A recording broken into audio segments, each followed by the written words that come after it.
20 janvier, Genèse, chapitre 41, verset 16 à chapitre 42, verset 17. Joseph répondit à Pharaon, « Ce n'est pas moi, c'est Dieu qui donnera au Pharaon l'explication qui convient. » Le Pharaon dit alors à Joseph, « Dans mon rêve, je me tenais debout sur les bords du Nil. Cette vague grasse et belle sortira du fleuve et se mettra à perdre dans les roseuses. Pour cette autre vague surgira derrière elle, maigre, laide et décharnée. Elle était si misérable que je n'ai jamais vu de pareille dans toutes les terres d'Égypte. Ces vagues décharnées et laides dévorant les 7 vagues grasses qui feront engloutir dans leur ventre sans que l'on remarque qu'ils avaient été avalés. Les vagues maigres restaient aussi misérables qu'auparavant. Là-dessus, je me suis réveillé. Puis j'ai fait un autre rêve. Je voyais 7 épis pleins et beaux pousser sur une tige. Pour cet épis sec, maigre et desséché par le vent d'Orient, pousseront après eux.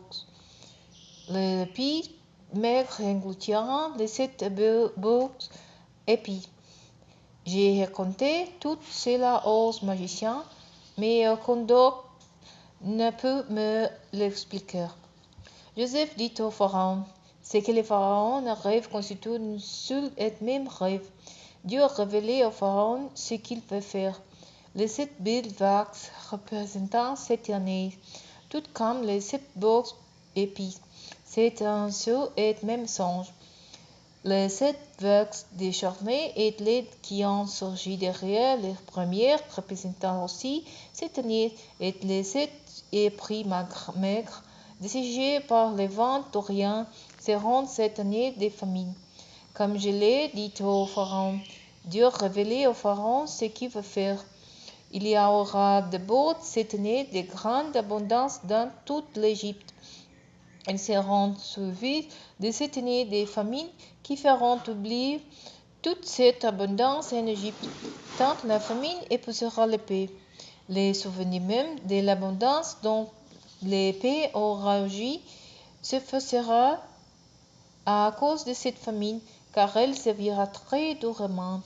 Si le rêve du Pharaon s'est répété par 2 fois, c'est que Dieu a irrévocablement décidé la chose et qu'il va exécuter sans délai. Maintenant donc que le Pharaon choisit sans tarder un homme avisé et sage et qu'il les mette à la tête du pays. Que le Pharaon agisse ainsi. Qu'il nomme dans toutes les pays des commissaires qui prélèveront les 5 de toutes les récoltes d'Égypte durant les 7 années d'abondance. Ils collecteront tous les vivres qui produiront ces bonnes années qui viennent. Ils emmagasineront les blés dans les villes sous l'autorité du Pharaon et les garderont comme réserve de vivres. Ces provisions serviront de réserve pour le pays en prévision de cette année des famines qui s'abattront sur l'Égypte. Ainsi, les habitants du pays ne mourront pas de faim. Cette proposition plaît au Pharaon et à tous ses hautes fonctionnaires. Alors le Pharaon leur dit, trouverions-nous un homme aussi compétent que celui-ci en qui habite l'Esprit de Dieu? Le Pharaon dit à Joseph, puisque Dieu t'a fait connaître toutes ces choses, il n'y a personne qui soit aussi avisé et aussi sage que toi. Tu seras donc à la tête de mon royaume, et tout mon peuple se pliera à tes ordres. Moi-même, je ne serai au-dessus de toi que par le trône. Ainsi, lui dit-il, je te mets à la tête de toute l'Égypte. Et le Pharaon retira son anneau de sa main et le passera au dos de Joseph.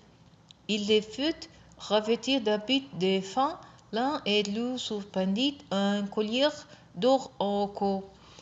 Il les fit monter sur son deuxième charter. Sur son parcours, on cria à genoux. C'est ainsi qu'il mit à la tête de toute l'Égypte. Le pharaon dit encore à Joseph: Je suis le pharaon, mais sans ton ordre.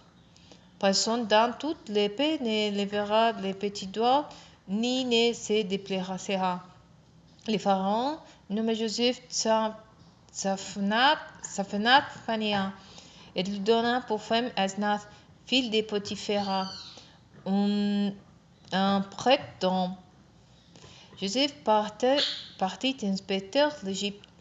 Il était âgé de 30 ans quand il entra au service du pharaon, roi d'Égypte. Il quitta la cour du pharaon et parcourut tout le pays d'Égypte. Pendant les 7 années d'abondance, la terre produisit de riches moissons. Joseph rassembla tous les vivres possibles en Égypte pendant ces 7 années, et il les entreposa dans les villes. Dans chaque ville, il mit un réservé les denrées alimentaires produites par les territoires environnants. Il entreposa du blé en aussi grande quantité que les sables de la mer. Il y en avait tant que l'on cessa d'en faire les comptes, car cela dépassait toute mesure. Avant la période de famine, Asnath, fille de Potiphera, prêtre d'On, donna 12 fils à Joseph. Il appela son premier-né Manassé, celui qui fait oublier, car dit-il: Dieu m'a fait oublier toutes mes souffrances et ma séparation de la famille de mon père. Il donna au second le nom d'Éphraïm, fécond, car Dieu, dit-il, m'a rendu fécond dans les pays où j'ai connu l'affliction. Les 7 années où l'abondance avait régné en Égypte toucheront à la terre, et les 7 années des famines commenceront comme Joseph l'avait prédit.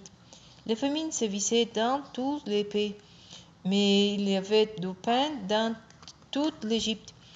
Quand la population de l'Égypte n'eut plus de pain, elle en réclama grand cri au pharaon, qui dit à tous les Égyptiens: Adressez-vous à Joseph et faites ce qu'il vous dira.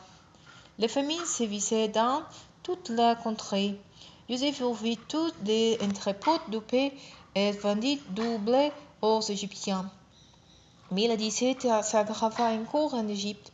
De tous les pays, on venait acheter du blé auprès de Joseph, car la famine était grande sur toute la terre. Quand Jacob apprit que l'on vendait du blé en Égypte, il dit à ses filles: Pourquoi restez-vous là à vous regarder les uns les autres? J'ai appris qu'il y a du blé en Égypte. Allez donc et rapportez-nous du grain pour que nous puissions survivre et que nous ne mourions pas de faim. Les frères de Joseph partirent donc à Duc pour acheter du blé en Égypte. Quant à Benjamin, les frères de Joseph, Jacob ne l'avait pas placé par terre avec eux, car il se disait qu'il ne lui arrivait pas de mourir. Les fils d'Israël arriveront en Égypte au milieu d'autres gens qui s'y rendaient, car la famine sévissait au pays de Canaan. Joseph gouvernait toutes les pays. C'était lui qui supervisait la vente du blé à toute la population du pays. Les frères de Joseph arriveront donc et se prosterneront devant lui, face contre terre. Joseph aperçut ses frères et les reconnut, mais il se comporta vis-à-vis d'eux comme un inconnu et leur parla durement. Il leur demanda: D'où venez-vous? Du pays de Canaan, répondirent-ils, pour acheter de quoi manger. Joseph reconnaissant bien ses frères, mais eux ne les reconnaissaient pas. Alors il se souvint des rêves qu'il avait à leur sujet.